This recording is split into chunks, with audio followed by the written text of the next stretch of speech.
નમસ્કાર વિદ્યાર્થી મિત્રો, વૈદ ડિજિટલ એજ્યુકેશનમાં આપનું સ્વાગત છે। આજે આપણે ધોરણ 8 વિષય સામાજિક વિજ્ઞાનના પાઠ 19ના સ્વ અધ્યયન પોથી વિશે ચર્ચા કરીશું।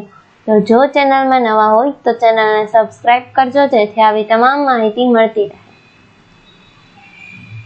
પ્રશ્ન 1, નીચે આપેલા દરેક પ્રશ્નના ઉત્તર માટે આપેલા વિકલ્પોમાંથી સાચો વિકલ્પ શોધીને લખો। પહેલું, માણસની પાયાની જરૂરિયાત કઈ છે? તેમાં જવાબ આવશે A, આહાર, વસ્ત્ર, રહેઠાણ। બીજું, આપણો દેશ કઈ બાબતમાં સ્વાવલંબી બન્યો છે? જવાબ આવશે C, અન્ન। ત્રીજું, આર્થિક ઉત્પાદનને વેગ આપવા સરકારશ્રી દ્વારા કયો ઝોન બનાવવામાં આવ્યો છે? જવાબ આવશે A, સ્પેશિયલ ઇન્ડસ્ટ્રીયલ ઝોન। ચોથું, અકસ્માતના સમયે કયા નંબર પર કોલ કરવાથી તાત્કાલિક સારવાર મળે છે? જવાબ આવશે D, 108।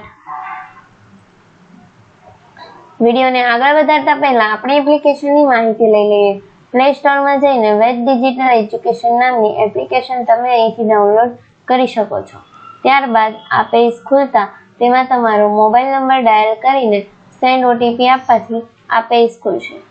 આ પેજમાં એક્ઝામ પેપરમાં એકમ કસોટીના દરેક પેપરો જોવા મળશે। ત્યારબાદ આ પેજ ખોલતા દરેક ધોરણો જોવા મળશે। તમે તમારા ધોરણ પર ક્લિક કરવાથી તમારા વિષયો જોવા મળશે। કોઈ પણ વિષય પર ક્લિક કરવાથી તેમના પાઠ જોવા મળશે। પાઠ પર ક્લિક કરવાથી પાઠની સમજૂતી, અભ્યાસ સોલ્યુશનો, સ્વાધ્યાય સોલ્યુશનો અને સ્વ અધ્યયન પોથીના દરેક સોલ્યુશનો તમને અહીંથી મળી જશે। તો વિડીયોને આગળ વધારતા પાંચમું, દેશમાં શ્વેત ક્રાંતિની લોકોને કયો લાભ મળ્યો છે?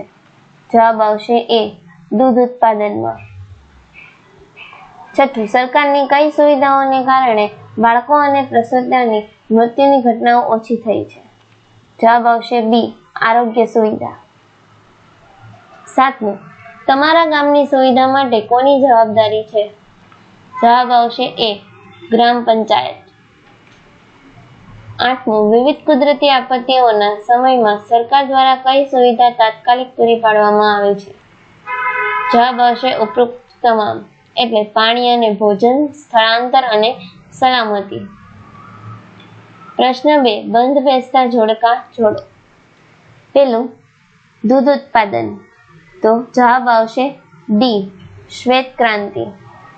બીજું, શિક્ષણ ક્ષેત્રે, તો જવાબ આવશે A, બાળકોના શિક્ષણની સેવા। ત્રીજું, આરોગ્ય ક્ષેત્રે, તો જવાબ આવશે C, વ્યક્તિઓના આરોગ્યની સેવા।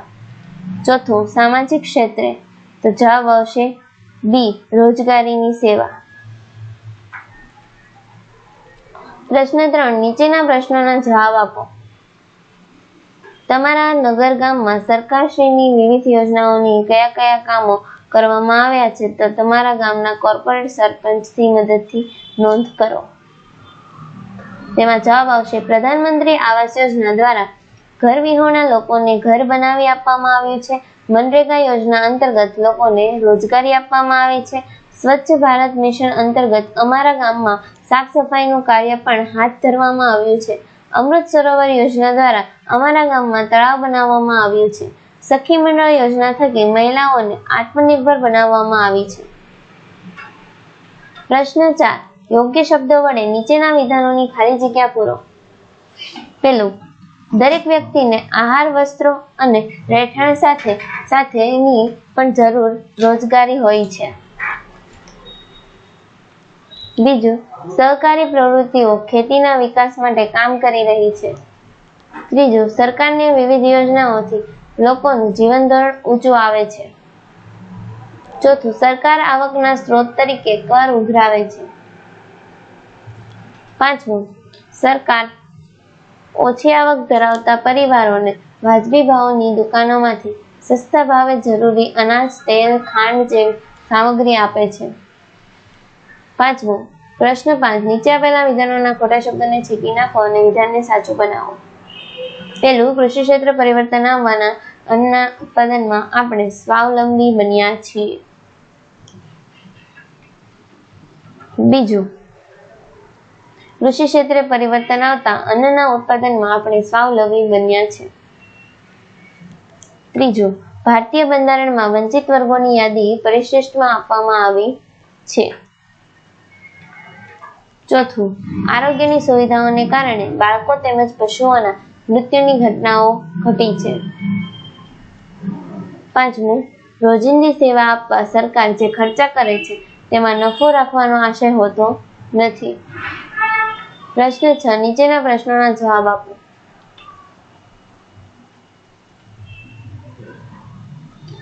પેલું, સોમવાર વેજીટેબલ ખીચડી નોંધ સુખડી. બીજું, વાર મંગળવાર વાનગી વેજીટેબલ પુલાવ અને મિક્સ દાળ.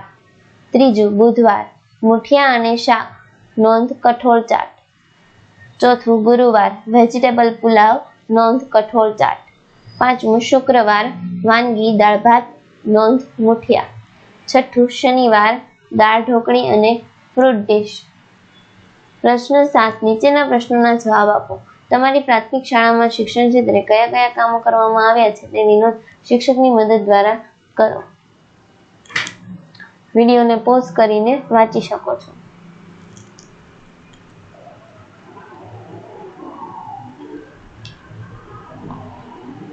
બીજું, માર્ગ સલામતીના નિયમોનો મુખ્ય હેતુ શું છે?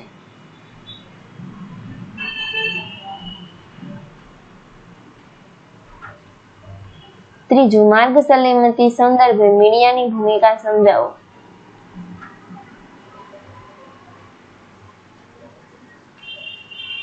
પ્રશ્ન 8, તમારી શાળાના શિક્ષકની મદદથી નીચેની પ્રવૃત્તિ કરો. તમારા ગામ શહેરમાં સરકારશ્રી દ્વારા ચાલતી વિવિધ સંસ્થાઓ અને તેના દ્વારા કરવામાં આવતી વિવિધ લોક કલ્યાણની કામગીરીની માહિતી તૈયાર કરો. પહેલું, 108 સુવિધા, એમ્બ્યુલન્સની સુવિધા. બીજું, સસ્તા અનાજની દુકાન, લોક કલ્યાણના કાર્યો જેવા કે અનાજ, તેલ, ખાંડ જેવી સામગ્રીઓ ઓછા ભાવે મળે. ગુજરાત રાજ્ય માર્ગ વાહન વ્યવહાર સંસ્થા, મુસાફરી માટે બસ. ચોથું, પ્રાથમિક શાળા, 6 થી 14 વર્ષના બાળકોને મફત શિક્ષણ. પાંચમું, પ્રાથમિક આરોગ્ય કેન્દ્ર, દર્દીને ફ્રીમાં સારવાર. પ્રશ્ન 9, નીચે આપેલા વિધાનો સાચા છે કે ખોટા તે જણાવો. પેલું, સરકારે લોકોના વિકાસ માટે યોજનાઓ બનાવી છે. આ વિધાન ખરું છે. બીજું, ખેડૂતોની સ્થિતિ સુધારતા તેમનું જીવન ધોરણ નીચું ગયું છે. આ વિધાન ખોટું છે. ત્રીજું, ઉદ્યોગો શરૂ કરનારને સરકાર દ્વારા સુવિધાઓ મોંઘા ભાવમાં આપવામાં આવે છે. આ વિધાન ખોટું છે. ચોથું, લોકશાહીને સફળ બનાવવા રોજગારીના પ્રસારની જરૂરિયાત છે. આ વિધાન ખરું છે. લોકોની ગેરમાન્યતાઓને કારણે સરકારની વિવિધ યોજનાઓમાં લોકોને વધુ લાભ મળે છે. આ વિધાન ખોટું છે. સરકાર તેની જાવકમાંથી લોક કલ્યાણના કેટલાક કામો કરે છે. આ વિધાન ખોટું છે.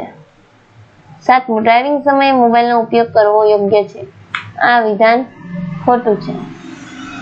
સીટ બેલ્ટથી અકસ્માતમાં કારમાં બેઠેલા વ્યક્તિના મૃત્યુની સંભાવના 60% વધુ ઘટાડી શકાય છે. આ વિધાન ખરું છે. Thank you.